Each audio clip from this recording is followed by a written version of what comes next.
नमस्कार मेरे प्यारे विद्यार्थियों और व्यूअर्स। आज हमारे पास अपना समय निकाल करके हमारे बहुत ही होनहार विद्यार्थी और यूआरडी के प्रिय विद्यार्थियों में हमारे शामिल अंकुर उपाध्याय हमारे साथ जुड़े हैं।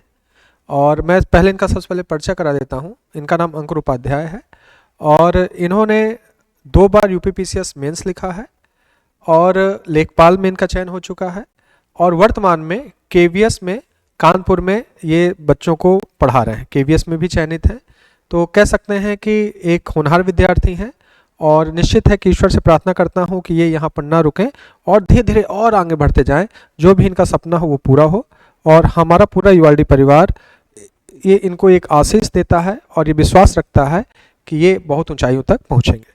तो चलिए, ये तो एक छोटा सा परिचय था अंकुर का। और मैं अंकुर से उनकी शैक्षिक पृष्ठभूमि, कैसे उन्होंने पढ़ाई शुरू की, किस प्रकार से आगे का कारवां रहा, ये सब मैं जानना चाहता हूँ और थोड़ा सा चाहता हूँ कि अंकुर अपने बारे में कुछ बताएं। Thank you so much sir, और इतने शुभाशीष देने के लिए बहुत बहुत धन्यवाद। और जैसे कि आप लोगों ने मेरा नाम जान ही चुके हैं कि मेरा नाम अंकुर उपाध्याय है और मैंने अपनी जो 12th तक की पढ़ाई है वो पहले गवर्नमेंट इंटर कॉलेज बांदा से पूरी की थी। इसके बाद मैंने दिल्ली यूनिवर्सिटी से अपनी बीएससी ऑनर्स मैथमेटिक्स में अपनी ग्रेजुएशन कंप्लीट की। और उसके बाद मुझे लगा कि आगे मुझे क्या करना है, तो मैंने डिसाइड किया कि मुझे सिविल की तरफ जाना है। लेकिन अब प्रश्न ये उठता है कि जब सिविल की तरफ जाना है तो क्या इतना आसान है, क्या इतनी जल्दी, मतलब मेरे पास क्या इतना समय है कि मैं उसको 3-4 साल दे पाऊँगा।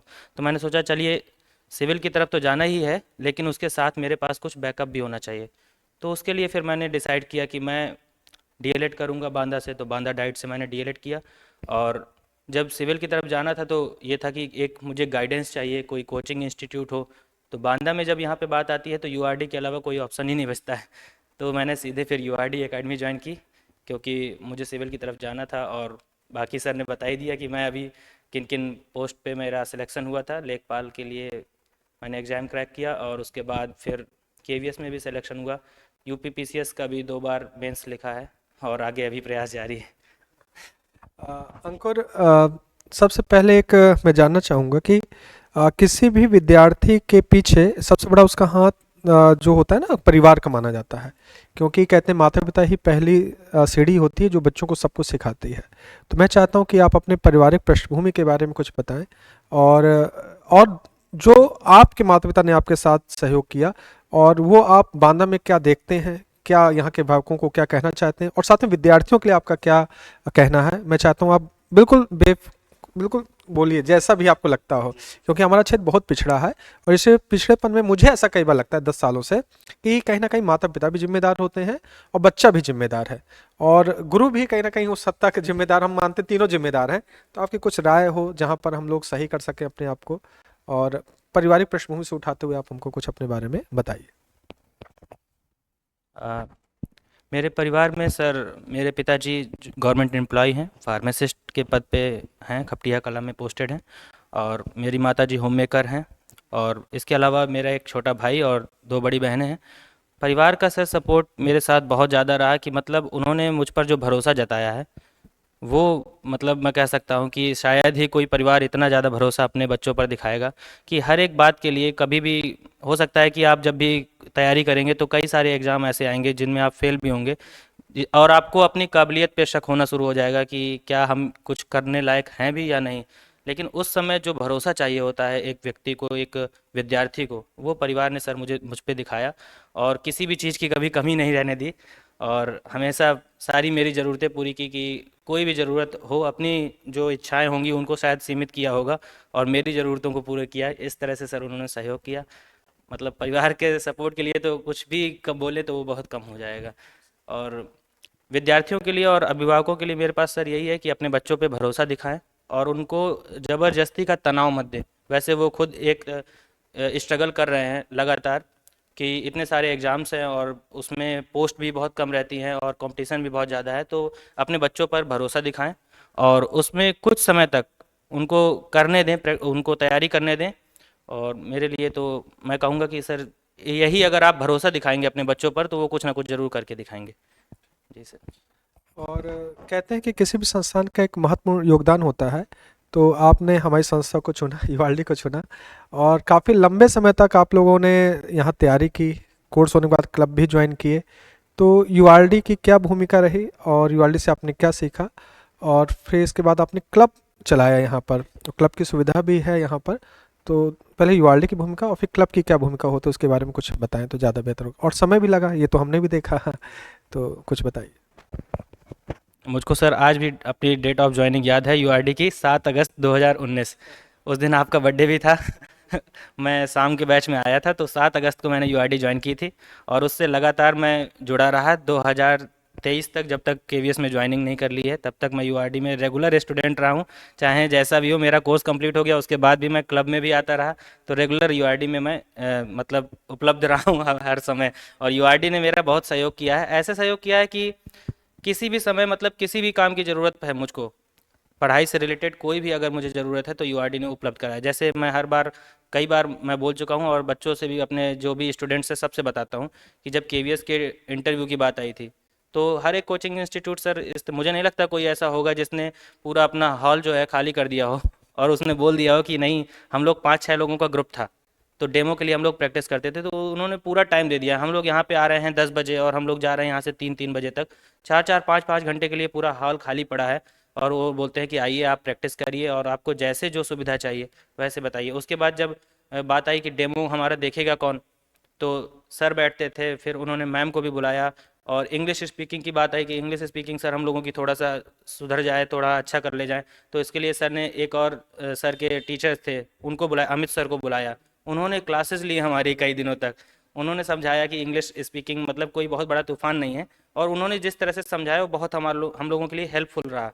और इसके बाद जब मॉक इंटरव्यू की बात आई, तो फिर उसके बाद सर उसमें भी सर बैठते थे और हम लोग का जो ग्रुप था वही इंटरव्यूअर बन जाता था, एक इंटरव्यू देने वाला बन जाता था। तो हम लोगों ने जो सीमित संसाधन है उनका इतना अच्छे से उपयोग किया है। और यूआरडी ने मतलब हर कदम पे, जब भी लगा, जब भी कोई पेपर अगर मान लीजिए खराब चला गया, तो सर के पास, आपके पास आ गए। आ गए, पूरा 1 घंटा 2 घंटा बैठे हैं सर, समझा रहे हैं कि नहीं आगे भी करना है। अभी आरओ का पेपर मेरा बहुत ख़राब हुआ था, तो उसके बाद मैं जब आया था तो बैठे रहे आराम से, और सर ने पूरा मतलब 2-2 घंटे 3-3 घंटे बैठे हैं सर, मोटिवेट कर रहे हैं। तो यूआरडी, मुझे लगता है सर कि हम ही लोगों जैसे बच्चे जो हैं कि जो कर सकते हैं, लेकिन उन्हें एक गाइडेंस चाहिए, और उनका थोड़ा सा मन जो है, अगर गाइडेंस नहीं मिलेगा तो हो सकता है ना लगे। जैसे मैं अपने को बताता हूँ कि मैं एक आलसी टाइप का व्यक्ति हूँ थोड़ा सा। जब तक कोई मुझको कहेगा नहीं कि हाँ तैयारी कर लो अच्छे से, तो शायद उतना अच्छा नहीं करता हूँ कि अपने आप बहुत अच्छा मेहनत करूँ। इसीलिए सर क्लब भी ज्वाइन किया था, कि क्लब से होता है कि एक हमें डायरेक्शन मिलती रहती है, हम लोगों का जो मन में भटकाव रहता है वो सर खत्म हो जाता है। अभी भी सर क्लब की अगर जो महत्वपूर्ण बात ये है कि हम लोग 4 किताबें लेके बैठ जाते हैं, और 4 किताबों में से कहेंगे कि ये भी पढ़ लेते हैं, ये भी पढ़ लेते हैं, ये भी पढ़ लेते हैं, और उसके चक्कर में फिर कुछ भी नहीं पढ़ते हैं, कि हम लोग इसी में भटकते रहते हैं कि पढ़ें क्या। क्लब से ये होता है कि आपका एक सिलेबस डिसाइड हो गया, और आपको अब बिल्कुल माइंड में क्लियर है कि कल हमको जाके ये सुनाना है। तो आप धीरे धीरे धीरे धीरे उस उन चीज़ों को याद करते चले जाते हैं और वो चीज़ें तैयार होती चली जाती हैं। तो ये जो भटकाव है वो सर खत्म हो जाता है, और एक हम राइट डायरेक्शन में आगे बढ़ने लगते हैं। तो क्लब का सर ये इंपॉर्टेंस मुझे लगा। क्लब के बारे में आपको बता दूं थोड़ा सा, क्योंकि मुझे ऐसा लगता है कि कोर्स जब तक रहता है तब तक तो मैं इन विद्यार्थियों से सुनता रहता हूं, इनको डांटता रहता हूं। कई बार तो ऐसा होता है विद्यार्थी मुझसे कहते हैं सर आप नाराज़ हैं क्या, आप हमसे सुन नहीं रहे हैं। तो मैं कहता नहीं, नाराज़ नहीं हूँ, आप लोग सुना चुके हैं, मुझे लगता है कि आप लोग अब बेहतर हैं। तो फिर होता है कि कोर्स के बाद क्या किया जाए, तो फिर हम लोगों ने लगा कि नहीं, क्लब, एक क्लब बनवा दिया जाए, यूआरडी का एक क्लब बनवा दिया जाए, और इस क्लब में जो होनहार विद्यार्थी हैं लोग एकजुट हों। ये लोग, हम देख रहे हैं गर्मी में भी 1 बजे आ रहे हैं, 2 बजे आ रहे हैं, धूप चल रही, लू चल रही है, बांध बांध के साफा वाफा आ रहे हैं। मतलब मैं इन लोगों ने रात दिन क्लब किया, और उम्मीद करता हूँ उनके क्लब के जितने मेंबर्स हैं वो धीरे धीरे सब सिलेक्ट हो जाएंगे, और शायद भर सब बेहतरीन है। आज नहीं तो कल सारे के सारे सिलेक्ट हो जाएंगे इस क्लब के सभी मेंबर्स। सबको मेरी तरफ से आशीष है कि जल्दी से जल्दी ज्वाइनिंग मिले उनको कहीं ना कहीं, और बढ़िया हम लोग के साथ जुड़े। अंकुर की एक खास बात और मैं आपको बता दूं कि अंकुर पढ़ाई में तो बहुत ही बेहतरीन हैं, और इनको जो भी काम दिया जाता है इन्होंने कभी ऐसा नहीं किया कि नहीं सर हम कल सुनाएंगे या काम हम कब। प्लस बंदे की एक खास बात है कि कहते ना कि कर्मशील प्राणी है, तो कर्म करने पर ये हाँ थोड़ा सा आलसी जरूर है, समय से कभी नहीं आता था, ये हमेशा 5-10 मिनट लेट, अगर उसे कहो 11 बजे आना तो 11:15 बजे आएगा।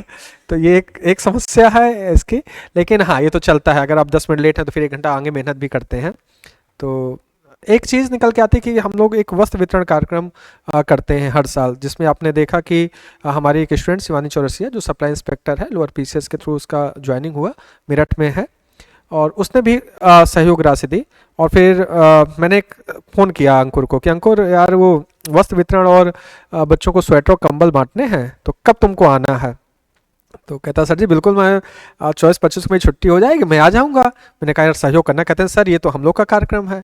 तो मैं बस वही चाहता हूँ कि बहुत सारे बच्चे चयनित होकर के यहाँ से निकल गए हैं, लेकिन कई बार कुछ बच्चे आते हैं और कुछ लोग सिर्फ बातें करके निकल जाते हैं कि हम ये करेंगे वो करेंगे, और निश्चित है कि एक व्यक्ति अकेला कुछ नहीं कर सकता, एक समूह का होना बहुत जरूरी होता है। और निस्वार्थ भाव से अगर हम अपने क्षेत्र के लिए कार्य करें तो शायद बार ये हम ऋणी हैं अपने कर्म भूमि के लिए, तो सब थोड़ा थोड़ा ऋण चुका सकते हैं। तो मैं बस एक ही प्रश्न है कि अंकुर ने आर्थिक रूप से सहयोग किया, पूरा शारीरिक रूप से सहयोग किया इस पूरे कार्यक्रम को, और मतलब इनके मन में क्या था, क्योंकि जब भाव होता है तभी तो व्यक्ति सहयोग करता है। मैं चाहता हूँ वो भाव आज अपने शेयर करें, और अपने जो सिलेक्टेड स्टूडेंट हैं उनसे भी अगर कुछ निवेदन कर सकें कि नहीं जुड़ना चाहिए, तो मैं चाहता हूँ कि कुछ उस भाव के बारे में बताइए कि आखिर ये क्यों जुड़े, क्यों कहा कि सर रुकिए हम आते हैं, परेशान मत होइए, हम सारा कार्यक्रम ऑर्गेनाइज कर देंगे। तो बात करते हैं अंकुर से। सर मेरे पास ये अभी जो आपने बात कही उसके लिए दो पंक्तियां मैं बता देता हूँ, क्योंकि मैं क्यों जोड़ रहा हूँ कि न जाने कौन दुआओं में याद रखता है, मैं डूबता हूँ समंदर उछाल देता है। सर मुझे लगता है कि हमारे लिए जो दूसरों का आशीर्वाद है और जो दुआएं हैं वो बहुत काम आती हैं। हम लोग पता नहीं कब क्या करते हैं और उसका हमें क्या परिणाम मिल जाता है, हमें खुद नहीं समझ में आता। तो मेरा तो विश्वास यही है कि हमें निरंतर, अगर हमसे जितना हो सकता है, अगर हम प्रयास कर सकते हैं, समाज के लिए कुछ कर सकते हैं तो करना चाहिए। हम चाहे उसको आर्थिक रूप से करें या शारीरिक रूप से करें, कैसे भी करें, हमें उसमें सहयोग ज़रूर देना चाहिए। तो मेरे मन में सर हमेशा से यही रहा है कि अगर मैं उपलब्ध हूँ और मैं कुछ कर सकता हूँ तो मुझे जुड़ जाना चाहिए उस भी कार्यक्रम के साथ और अपना प्रयास करना चाहिए। और सर वही है कि माता पिता का सर संस्कार कह सकते हैं, उन्होंने सिखाया है इस तरह से कि जो बड़े बुजुर्ग हैं या कोई गरीब है उसकी सेवा करना हम लोगों का धर्म है और हमें हमेशा उनके लिए सहयोग करना चाहिए। तो सर जो भी चयनित विद्यार्थी हैं वो मेरी बात अगर सुनेंगे तो मतलब हम कर सकते हैं कि हो सकता है कि हम शारीरिक रूप से उपलब्ध नहीं है तो हम आर्थिक रूप से सहयोग कर सकते हैं। अब क्योंकि अगर हम चयनित हो चुके हैं तो हम इतना तो प्रयास कर ही सकते हैं। और आप क्लास में भी जैसे सिखाते थे कि अपनी पूरी एक महीने की इनकम का आप 0.1% भी अगर आप कर देते हैं तो बहुत है। वैसे सर हम खाने पीने में और अपने जो है ज़रूरतें नहीं कहेंगे हम सर, कह सकते हैं फैशन में इतना सारा पैसा खर्चा कर देते हैं, लेकिन जब सर ये आता है कि हमें सामने वाले के लिए किसी कुछ सहयोग करना है तो हम लोग सर उतना, शायद हम चाहते हुए भी उतना उपलब्ध नहीं हो पाते हैं। हमें थोड़ा सा एक्शन लेना पड़ेगा हमारे मन में। मुझे नहीं लगता कि सर कोई भी ऐसा होगा जो ये चाहता ना हो कि हम सहयोग करें, लेकिन बस थोड़ा सा एक एक्शन लेने की ज़रूरत है, थोड़ा सा और प्रयास करने की ज़रूरत है कि हाँ उस टाइम पे वो सहयोग कर दें, नहीं तो सोचते रह जाएंगे और कर नहीं पाएंगे। और अगर सहयोग करेंगे सर तो सभी जानते हैं कि अभी हम छोटा सा कार्यक्रम कर रहे हैं, वो छोटा सा लगता है, अगर सभी लोग सहयोग कर देंगे तो वो कितना बड़ा भव्य कार्यक्रम हो जाएगा और कितने हम अपने जो बांधा है उसके लिए कुछ ना कुछ तो कर ही सकते हैं। कि सर जो बच्चे हैं अगर हम लोगों ने उनको ठंड में स्वेटर पहनाया है, अभी हम लोगों ने 100 बच्चों को पहनाया, अगर सब लोग सहयोग कर रहे होते हो सकता है हम लोग 500 बच्चों को पहना रहे होते। तो मुझे तो लगता है कि मेरी अपील भी है कि जब भी मौका मिले आप सोचते मत रहिए, जब भी आपको यहाँ से अगर संदेश जा रहा है कि आप लोग सहयोग कर सकते हैं तो बेहिचक जो भी आपकी श्रद्धा हो बिल्कुल सहयोग करिए। और शारीरिक रूप से नहीं तो आर्थिक रूप से करिए, और अगर आर्थिक रूप से नहीं है तो शारीरिक से भी कर सकते हैं। उपलब्ध होना जरूरी है। जी सर। कहते हैं ना कि बूंद बूंद से सागर भरता है, और आपसे बहुत बड़ी धनराशि नहीं चाहिए है। मैंने बताया आप जितना आप साल भर में आप इनकम करते हैं उसका अगर 0.1% भी अगर आप सहयोग करते हैं, जो भी विद्यार्थी चयनित हो चुके हैं, यकीन मानिए हम सच बता रहे हैं, 100 जो आज कहा ना उनको 100 विद्यार्थियों को हमने वस्त्र पहनाए, गर्म कपड़े स्वेटर, हम ये 500 तक ले जा सकते हैं। ये बहुत बड़ी बात नहीं है यूआरडी के लिए, क्योंकि बहुत सारे बच्चे अच्छे अच्छे पदों पर चयनित हैं, upper PCS, lower PCS, RO RO, other one day exam में, जितने वनडे एग्जाम, ऐसा कोई एग्जाम नहीं निकलता जहाँ से यूआरडी का बच्चा चयनित ना हो, और ये भी करना भी चाहता है, लेकिन बस वो कई बार होता है कि सर हम कैसे करें। तो आज हम लोग आपसे अपील कर रहे हैं कि जब भी इस तरह के कार्यक्रम होंगे, हम, आप चिंता मत करिए, हम आपको फ़ोन करेंगे हाँ कि करिए, चाहे आर्थिक करिए चाहे शारीरिक करिए, लेकिन करिए, क्योंकि हम अपने क्षेत्र के लिए हमको करना है। हम अपने लिए नहीं चाहते, लेकिन हम चाहते हैं कि हमारा क्षेत्र बदले। सोचने से नहीं कोई चीज़ बदलती है, करने से चीज़ बदलती है। और मुझे नहीं लग रहा है कि करने के लिए हमें प्रशासन की, शासन की ज़्यादा ज़रूरत है, क्योंकि समाज में मिलकर के बहुत कुछ कर सकता है, और समाज ही मिलकर के चीज़ें बदलता भी रहा है आज तक। तो हमको मिलकर के एक होना है, क्योंकि मैंने कई बार बोला कि यूआरडी सिर्फ कोचिंग संस्थान नहीं है, यूआरडी एक परिवार है और आप उसके अभिन्न अंग हैं। और होता है ना कि अभिन्न अंग को डांट फटक करके भी काम लग करवा लिया जाता है। तो चलिए मैं अगली बार से आपको डांट वाट करके आपको अपने साथ जोड़ने की कोशिश करूंगा। आर्थिक जुड़िए, शारीरिक जुड़िए, क्योंकि दोनों ही प्रकार से आवश्यकता होती है। मानव पूंजी की भी आवश्यकता होती है और आर्थिक पूंजी की भी आवश्यकता होती है। निश्चित है हम बांधों को बदलने में यूआरडी अपनी एक महत्वपूर्ण भूमिका निभाएगी। चलिए एक प्रश्न है अंकुर आपसे कि मैं एक लाइन बोला करता था कि हर व्यक्ति अपने लिए कमाता है और कमाना भी चाहिए, लेकिन हमारे और पशुओं में एक मात्र अंतर है कि वो सिर्फ अपने लिए खाते हैं, लेकिन हमें कुछ ना कुछ दूसरों के लिए थोड़ा बहुत तो करना ही चाहिए। तो आप इतने अच्छे पद पर चयनित हैं, केवीएस पर आपका सिलेक्शन है और काफ़ी अच्छी सैलरी होगी, लग रहा 70 के आसपास होनी चाहिए अमूमन तो इसी के आसपास होगी। और एक मैं चाहता हूँ कि इनके मन में क्या है, क्योंकि अकेले नहीं कर सकते, लेकिन यूआरडी है ना, मैंने कहा यूआरडी एक परिवार, एक संस्था मिलकर के हम लोग बहुत कुछ कर सकते हैं। एक प्रश्न जहन में आ रहा है, अधिकतर लोग नौकरी करने के बाद लोग बाइक से चलते हैं, सब चीज़ चलते हैं, तो हमने देखा कि आप जब कार्यक्रम में आना था तो आपके यहाँ साइकिल थी और स्कूटी चली गई थी, तो आपने बिना संकोच के, लोग शर्मा जाते हैं, अरे यार अब तो मैं चयनित हूँ, लोग क्या कहेंगे साइकिल से चल रहा है, तो आपने साइकिल उठाई और लगातार आप, मुझे लगा जितने दिन भी आए सब साइकिल से ही आए हैं। तो ऐसा हमने कई बार देखा कि जो बच्चे चयनित भी नहीं है, कई बार होता है कि वो अपने माता पिता से जिद कर देते हैं कि नहीं मैं बाइक नहीं होगी तो मैं स्कूल नहीं जाऊंगा, बाइक नहीं होगी तो मैं कॉलेज नहीं जाऊंगा। तो ये तो मुझको आपसे सीखने को मिल रहा है तो आप इसके पीछे क्या सोच रखते हैं कि सबसे पहले कि आप अपने क्षेत्र के लिए कुछ करना चाहते हैं, उसके विषय में कुछ बताइए, और आप आगे कहाँ तक पहुँचना चाहते हैं, कुछ अगर आगे कुछ ख्वाब हो तो अगर चाहें शेयर करना चाहें तो जरूर कर सकते हैं। सर पहली बात तो यह है कि मुझे फ़र्क नहीं पड़ता है कि मैं बाइक से चल रहा हूँ या स्कूटी से चल रहा हूँ या फिर साइकिल से चल रहा हूँ। मैं ये सोचना ही बंद कर देता हूँ कि लोग मेरे बारे में क्या सोच रहे हैं, क्योंकि मुझे अपने आप पे भरोसा है, कॉन्फिडेंस है। और जब आपके अंदर कॉन्फिडेंस होता है कि हम कोई भी चीज़ करेंगे, क्योंकि इसमें कोई खराबी तो है नहीं, मुझे लगता है कि हमारे पास जो साधन उपलब्ध है हम चले जाते हैं उसमें, क्योंकि हमारा टारगेट है हमें कोचिंग पहुंचना है, ना कि हमें कैसे पहुंचना है। तो ये इसलिए सर मैं इससे मतलब दूर ही रहता हूँ। मैं कुछ भी चला सकता हूँ। अभी बीच में मैं सर एक विक्की, मेरी नाना जी की विक्की थी, उसमें भाई को छोड़कर आया अपने स्कूल तो भाई शर्मा रहा था लेकिन मैं छोड़ के आया कि चलो चलते हैं, उसमें क्या है। तो ये सर एक है कि अंदर कॉन्फिडेंस है कि लोग क्या कहेंगे इससे फ़र्क नहीं पड़ता बहुत ज़्यादा। और सर जो मेरा टारगेट है, जैसे मैंने पहले बताया कि सर सिविल की तरफ जाना था मुझे, और अभी भी मेरे मन में है कि मैं कोशिश करता हूँ कि जितना प्रयास हो सके सिविल के लिए मैं अटेम्प्ट करूँ। और बाकी रिजल्ट तो मुझे नहीं पता कि जो भी होगा वो अच्छा ही होगा। और बांदा के लिए सर, मतलब बांदा के लिए क्या, चाहते तो हम पूरे अपने देश के लिए हैं, लेकिन ये है कि हम क्या कर सकते हैं सबके लिए, तो हम जितना स्पेस अपना कवर कर सकें उतना करना चाहते हैं। तो शुरुआत सर एक छोटे से गांव से ही होगी, अपने क्षेत्र से ही होगी, अपने मोहल्ले से ही होगी। तो और मेरा उद्देश्य है सर कि मैं शिक्षा के क्षेत्र पे काम करूं। मेरा टारगेट यही रहता है, शिक्षा और स्वास्थ्य, इस पे सर हम लोगों को बहुत ज़रूरत है काम करने की और जागरूकता बढ़ाने की अपने समाज के बीच में। तो सर यही टारगेट है कि शिक्षा और स्वास्थ्य पे काम करना है। बिल्कुल अंकुर ने सही कहा कि किसी भी देश में अगर शिक्षा और स्वास्थ्य को सही कर दिया जाए ना, वो देश बुलंदियों पे पहुंच जाता है। और छोटा सा देश इजराइल आपके लिए एक उदाहरण है कि इजराइल आज सोचिए कितने बड़े बड़े देशों से घिरा है, और छोटा सा इजराइल अगर आप उसको नक्शे में ढूंढें तो मिलेगा नहीं, ढूंढने से नहीं मिलेगा। लेकिन अगर इजराइल में कुछ होता है तो यूएसए के राष्ट्रपति दौड़ते हुए चले आते हैं, उसके मंत्री दौड़ते हुए चले आते हैं इजराइल। क्यों? क्योंकि पूरा अमेरिका का आधा 50% जीडीपी तो यही चला रहे हैं, यहूदी ही चला रहे हैं। और इजराइल आज जो ताकतवर है वो सिर्फ अपनी शिक्षा के दम पर है। तो निश्चित है कि कोई भी देश तरक्की तभी करता है जब वहाँ की शिक्षा और स्वास्थ्य अच्छे हों। और निश्चित है कि सरकारें तो अपना कार्य कर ही रही हैं, लेकिन एक इंसान होने के नाते, एक सामाजिक प्राणी होने के नाते हम लोग को भी अपने क्षेत्र के प्रति शिक्षा और स्वास्थ्य पर जो भी हो सके, जितनी अपनी हैसियत है उस हैसियत से हम लोग को काम करना चाहिए। कहते हैं ना कि एक छोटा छोटा बदलाव ही एक बड़ा बदलाव लाता है। आप कहीं पर भी बदलाव लाना चाहते हैं तो उसके लिए पहले एक छोटा सा कदम ही उठाते हैं। तो निश्चित है मैं भी विश्वास दिलाता हूं कि यूआरडी परिवार मिल करके शिक्षा और स्वास्थ्य के लिए कार्य करेगा और धीरे धीरे आगे बढ़ेगा। और इसी परिपेक्ष में अंकुर मैं आपको बता दूं कि 9-10 की भी क्लासें हम लोग भी चला रहे हैं, बहुत न्यूनतम फीस पे चला रहे हैं। तो शायद भर ये भी शायद इसी वजह से ऊपर है कि आप जैसे लोग सारे विद्यार्थी हमारा हौसला बढ़ाते हैं, तो ये नेक काम चलता रहता है ना। तो अंकुर एक प्रश्न है, जैसे हम लोगों ने कहा ना कि संसाधन हम लोग के पास उतने नहीं थे, आपने बताया, लेकिन केवीएस का हमने इंटरव्यू डेमो सब कराया। और सबसे खास बात कि यूपीएससी तक का हमने इंटरव्यू कराया है। विवेक गुप्ता यहाँ से चयनित भी हुए हैं, मौके हमने उनका दिया था। और अभी एक बच्चा आपके ही मित्र हैं एचएल में हुए थे, उनका भी हमने मॉक इन कराया था। तो इस प्रकार से अगर देखा तो संसाधन कम है लेकिन हम लोग मॉक इन करा देते हैं। तो जैसे बताया ना कि मॉक इन में होता क्या था कि तो हम तो बैठ गए, तो अब है जैसे 4 बच्चे आ रहे हैं वॉक इन के, तो हम कहते हैं ऐसा करो तुम उधर बैठ जाओ, बाकी जो 3 विद्यार्थी मेरे साथ बैठ जाएं, तो एक पैनल हमारा क्या हो जाता है, तैयार हो जाता है। और एक चीज बताए थे, जितना कठिन पैनल प्रश्न नहीं पूछता है, उससे ज्यादा कठिन तो आपका दोस्त पूछता है, उसको फंसाने की कोशिश करता है। तो क्या कभी कभी संसाधनों की कमी भी व्यक्ति को ऊंचाई तक ले जाता है, क्या आप इसको मानते हैं?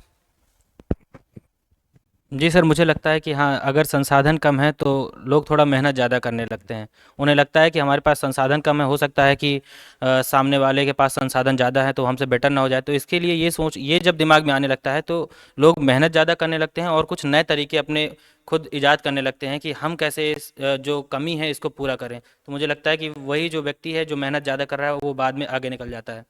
जी सर। अ, अंत में आज हम समापन करेंगे अंकुर के साथ। और अंकुर को बस मैं एक काफ़ी अच्छे गा भी लेते हैं अंकुर, लेकिन मैं चाहता हूँ कि अंकुर ऐसी कोई 2 लाइनें गाएं, गुनगुनाएं, जो इनको लगातार मोटिवेट करती है। क्योंकि सरकारी नौकरी की तैयारी के दौरान या सिविल की तैयारी के दौरान बहुत सारे ऐसे फेज आते हैं जहां पर हम निराश होते हैं, कई बार हम डिप्रेशन में जाते हैं, लेकिन कुछ जरूर ऐसी पंक्तियां होती हैं या कुछ ऐसे व्यक्तित्व होते हैं जिनको देख करके हम फिर से उठते हैं और फिर आगे बढ़ते हैं। कहते हैं ना कि जो लगातार जीत रहा है वो तो ठीक ही है, लेकिन असली खिलाड़ी वही है जो गिर करके पुनः उठता है और फिर युद्ध जीतता है, उसी को हम बाजीगर भी कहते हैं। तो मैं चाहता हूँ कुछ ऐसी पंक्तियाँ जरूर गुनगुनाएं और जो इनको मोटिवेट करती हैं निराशा के समय में और इनको निराशा से बाहर निकालती हैं। कुछ 2 पंक्तियाँ। सर, मतलब वैसे तो छोटी छोटी बहुत सारी पंक्तियां हैं कि जब भी जिस टाइप का भी लगा कि अभी इसकी ज़रूरत है तो उसको गुनगुनाने लगता हूँ। जैसे अगर लग रहा है कि कठिन बहुत लग रहा है, हो नहीं पाएगा, तो फिर उसमें मैं बोल देता था, अपने खुद से ही बोलने लगता कि वह पथ क्या, पथिक कुशलता क्या, जिस पथ में बिखरे शूल ना हो, नाविक की धैर्य परीक्षा क्या, जब धारा ही प्रतिकूल ना हो। और जब लगता है कि कोई मतलब जैसे संसाधनों की बात होती है कि हमारे पास संसाधन कम है, लोगों के पास ज़्यादा है, तो सर वो जो कुमार विश्वास जी की है, हम हैं देसी, वो वाली मुझको सर बहुत अच्छी लगती है कि अपने अंदर एक कॉन्फिडेंस आता है। वो मैं सर सुनाता हूँ आपको। एशिया के हम परिंदे, आसमां है हद हमारी, जानते हैं चांद सूरज, जिद हमारी जद हमारी, हम वही जिसने समंदर की लहर पर बांध साधा, हम वही जिनके लिए दिन रात की उपजी न बाधा, हम की जो धरती को माता मान कर सम्मान देते, हम की जो चलने से पहले मंजिलें पहचान लेते, हम वही जो शून्य में भी शून्य रचते हैं निरंतर, हम वही जो रोशनी रखते हैं सबकी चौखटों पर, उस उजाले का यही, उस उजाले का यही पैगाम ले आए हैं हम हैं देसी, हम हैं देसी, हम हैं देसी, हाँ मगर हर देश में छाए हैं हम हैं देसी, हाँ मगर हर देश में छाए हैं हम।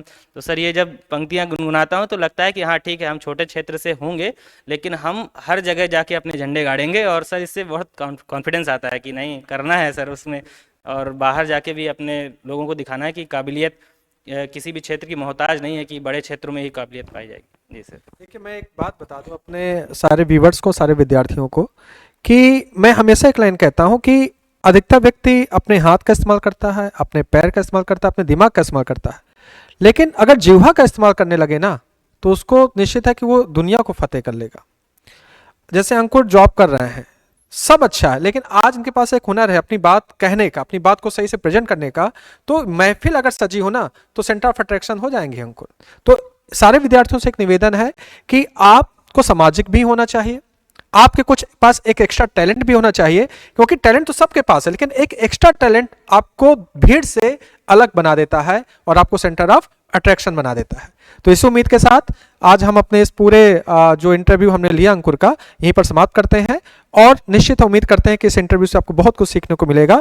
और फिर से अंकुर का यहाँ तक आने के लिए धन्यवाद कि यहाँ पर आए, और हम ईश्वर से फिर से वही प्रार्थना करते हैं और आशीष देते हैं कि जो भी इनके सपने हो सारे सपने इनके पूरे हो। धन्यवाद Ankur, thank you so much sir. खुश रहो, खूब तरक्की करिए, खूब तरक्की करिए, खूब आगे बढ़े।